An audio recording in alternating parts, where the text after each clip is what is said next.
YouTube वाले star teachers जिनको कुछ जानना ना कौड़ी, कभी ब्लैक बोर्ड लेकर कुछ एक्सप्लेनर बनाते हैं, खाली व्यूज बटोरते हैं, उटपटांग ग्रैब्स लिखते हैं और उसके बाद से अपने आप को इतना महारथी समझने लगते हैं कि कुछ लोग उनको फॉलो करने लगते हैं। देश में इस वक्त एक ऐसी आग लगी है जिसने पूरे एजुकेशन सिस्टम और मीडिया दोनों को ही हिलाकर रख दिया है। ना कोई राजनीतिक लड़ाई, ना कोई चुनावी बयानबाजी, लेकिन इस बार टकराव सीधा देश के टीचर्स और मेन स्ट्रीम मीडिया के बीच है और वजह बना है एक वायरल स्टेटमेंट जो आज तक की सीनियर जर्नलिस्ट अंजना ओम कश्यप से जुड़ा हुआ बताया जा रहा है। एक टीवी डिबेट में कहा गया कि यूट्यूब स्टार टीचर्स सिर्फ व्यूज के लिए ड्रामा करते हैं और अपने कंटेंट को और सेंसेशनल बनाते हैं। सोशल मीडिया पर क्लिप आग की तरह फैल गई और कुछ ही घंटों में ये एक नेशनल कंट्रोवर्सी बन गई। कुछ लोग इसे सच बता रहे हैं तो कुछ लोग इसे ऑनलाइन एजुकेशन सिस्टम पर सीधा हमला मान रहे हैं। लेकिन असली सवाल अब ये नहीं है। असली सवाल ये है कि क्या इस बयान से पूरे एजुकेशन सिस्टम और टीचिंग कम्युनिटी को कटघरे में खड़ा कर दिया गया है? क्या लाखों स्टूडेंट्स की मेहनत और भरोसे पर सवाल उठ गया है? नमस्कार दोस्तों, मैं सदफ जमीर और आप देख रहे हैं इंडियन प्रेस हाउस। आज बात होगी उस बयान की जिसने लाखों स्टूडेंट्स, एस्पिरेंट्स और ऑनलाइन एजुकेटर्स को गुस्से में ला दिया है, क्योंकि इस बार निशाने पर कोई नेता नहीं, कोई पॉलिटिकल पार्टी नहीं है, बल्कि देश के वो शिक्षक हैं जिन्होंने लाखों बच्चों को अंधेरे भविष्य से उम्मीद की रोशनी में लेकर आए थे। अब सबसे हैरानी की बात यह है कि ये बयान किसी सोशल मीडिया ट्रोलर ने नहीं दिया है, बल्कि मेन स्ट्रीम मीडिया की सीनियर जर्नलिस्ट अंजना ओम कश्यप ने दिया है। वही अंजना ओम कश्यप, जिन पर पहले भी कई बार आरोप लगते रहे हैं कि वो डिबेट्स में जर्नलिज्म कम और शाउटिंग ज्यादा करती हैं। वही अंजना ओम कश्यप, जिनकी कई वायरल क्लिप सोशल मीडिया पर आज भी घूमती रहती हैं, जहां लोग उनकी पत्रकारिता पर सवाल उठाते हुए देखे जाते हैं। कभी गेस्ट्स की बात काटना, कभी उनको मुद्दे से भटकाना, कभी फैक्ट से ज्यादा टोन ऊंची रखना और अब सीधे सीधे देश के शिक्षकों पर सवाल कर दिया है। लेकिन इस बार मामला बहुत बड़ा हो गया है, क्योंकि इस बार इंसल्ट सिर्फ किसी इंडिविजुअल की नहीं हुई, बल्कि इस पूरे टीचिंग कम्युनिटी की हुई है जिसने लॉकडाउन में देश को संभाला था।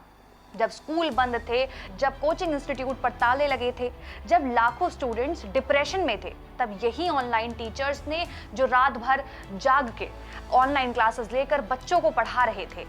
किसी ने फ्री में पढ़ाया, किसी ने लो कॉस्ट बैचेस दिए, किसी ने गांव-गांव तक इंटरनेट के जरिए एजुकेशन पहुंचाई और आज इन्हीं लोगों को नेशनल टीवी पर ड्रामा करने वाला कहा जा रहा है। सवाल यह है कि क्या अंजना जी क्या एंटरटेनमेंट तरीके से पढ़ाने को क्राइम समझती हैं? अगर कोई टीचर लाखों बच्चों को डिफिकल्ट सब्जेक्ट्स आसान भाषा में समझा देता है तो क्या वो सेंसेशनलिज्म हो जाएगा? अगर स्टूडेंट्स किसी टीचर से कनेक्ट कर लेते हैं तो क्या वो ड्रामा कहलाएगा? फिर तो आज वो हर इंसान शर्मिंदा होगा जो बोरिंग होने के बजाय इंपैक्टफुल बनने की कोशिश करता है। और सबसे बड़ी हिपोक्रेसी ये देखी गई कि देश में मेन स्ट्रीम मीडिया जो खुद हर रात टीआरपी के लिए शाउटिंग डिबेट्स चलाता है, जहां 8 लोग एक दूसरे पर चीखते रहते हैं, जहां हेडलाइन और ड्रामेटिक म्यूजिक के साथ दिखाई जाती है, वही मीडिया आज टीचर्स को ड्रामा का लेक्चर दे रहा है। जो इंडस्ट्री आज खुद सेंसेशनलिज्म पर चलती है, वो आज एजुकेटर्स को मॉरलिटी सिखा रही है। और जैसे ही ये क्लिप वायरल हुई, स्टूडेंट्स का गुस्सा और भी ज्यादा फूट गया।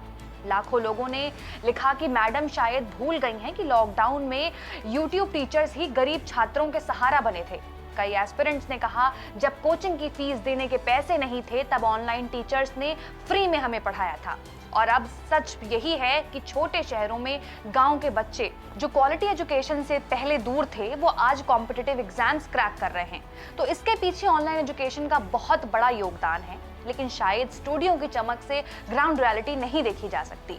इस पूरे विवाद के बाद कई एजुकेटर्स और टीचर्स की तरफ से कई प्रतिक्रियाएं सामने आई हैं। खान सर और उनके सपोर्टर्स ने इस पूरे विवाद के बाद ऑनलाइन एजुकेशन को डिफेंड करते हुए कहा कि यूट्यूब और डिजिटल टीचर्स ने खासकर छोटे शहरों के छात्रों के लिए पढ़ाई को एक्सेसिबल बनाया है और इससे ड्रामा और व्यूअर ड्रिवन कंटेंट कहकर पूरी कम्युनिटी को जनरलाइज करना काफी गलत है। उनका फोकस इस बात पर था कि इस तरह के स्टेटमेंट से लाखों छात्राओं और टीचर्स की मेहनत को अंडरमाइन नहीं किया जा सकता।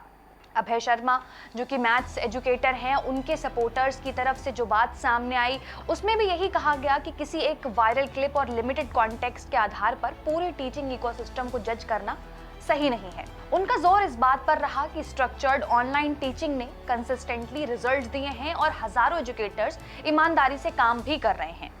सुमन मैम और कई अन्य एजुकेटर्स ने इस मुद्दे पर जो रुख रखा, उसमें ये बात प्रमुख रही कि स्टूडेंट्स का भरोसा किसी एक वायरल बयान से नहीं बनता, बल्कि सालों की टीचिंग कंसिस्टेंसी और रियल रिजल्ट से बनता है। उन्होंने इनडायरेक्टली इस नैरेटिव का विरोध किया जिसमें ऑनलाइन टीचिंग कम्युनिटी को अटेंशन सीकिंग या सेंसेशनल बताया जा रहा हो।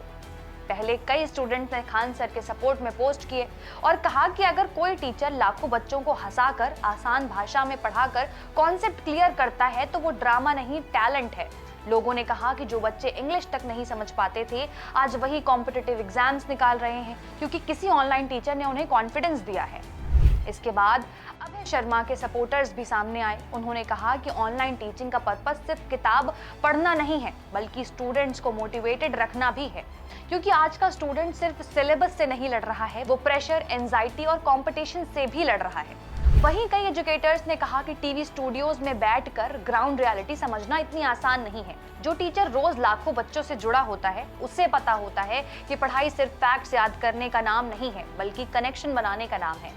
और फिर से सवाल यहीं आकर खड़ा हो जाता है कि अंजना ओम कश्यप आखिर बार बार ऐसे बयान क्यों देती हैं जो कंट्रोवर्सी क्रिएट कर देती है। क्या जर्नलिज्म का मतलब सिर्फ लाउड डिबेट तक रह गया है? क्या टीआरपी के लिए अब टीचर्स तक को टारगेट किया जाएगा? क्या देश के एजुकेटर्स का मजाक उड़ाना इतना आसान टारगेट बन चुका है? और सबसे बड़ा सवाल, क्या अंजना ओम कश्यप कभी उन लाखों स्टूडेंट्स के स्ट्रगल को समझ पाएंगी जो छोटे से कमरे में बैठकर मोबाइल डेटा खत्म होने तक ऑनलाइन क्लासेस देख रहे हैं? क्या उन्हें पता है कि कई गरीब पेरेंट्स सिर्फ ऑनलाइन क्लासेस के लिए स्मार्टफोन खरीदते थे? क्या उन्हें यह एहसास है कि लॉकडाउन में कई टीचर्स बिना पैसे पढ़ा रहे थे ताकि बच्चों का साल बर्बाद ना हो? शायद ये बातें टीवी स्टूडियो की चमक में दिखाई नहीं देती, क्योंकि वहां ग्राउंड रियलिटी नहीं, नैरेटिव चलता है। और यही वजह है कि आज लोग सिर्फ अंजना ओम कश्यप के बयान पर नहीं, बल्कि मेन स्ट्रीम मीडिया पर सवाल उठा रहे हैं। क्योंकि जब देश का मेन स्ट्रीम मीडिया टीचर्स को सस्पेक्ट की तरह देखने लगे, तो समझ जाइए कि बहस मुद्दे से भटक रही है। आज जरूरत टीचर्स को इंसल्ट करने की नहीं, बल्कि एजुकेशन सिस्टम को मजबूत करने की है। जरूरत पेपर लीक को रोकने की है, जरूरत बेरोजगारी पर सवाल पूछने की है, जरूरत स्टूडेंट्स की फ्रस्ट्रेशन को समझने की है। लेकिन अफसोस, प्राइम टाइम डिबेट्स में सबसे कम चर्चा इन्हीं मुद्दों पर होती है और आखिर में बहस एक ही सवाल पर रह जाती है कि क्या अंजना ओम कश्यप देश के लाखों टीचर्स से माफी मांगेंगी? क्या अंजना ओम कश्यप ने इस बार हद पार कर दी है? आपकी क्या राय है? हमें कमेंट्स में जरूर बताइएगा।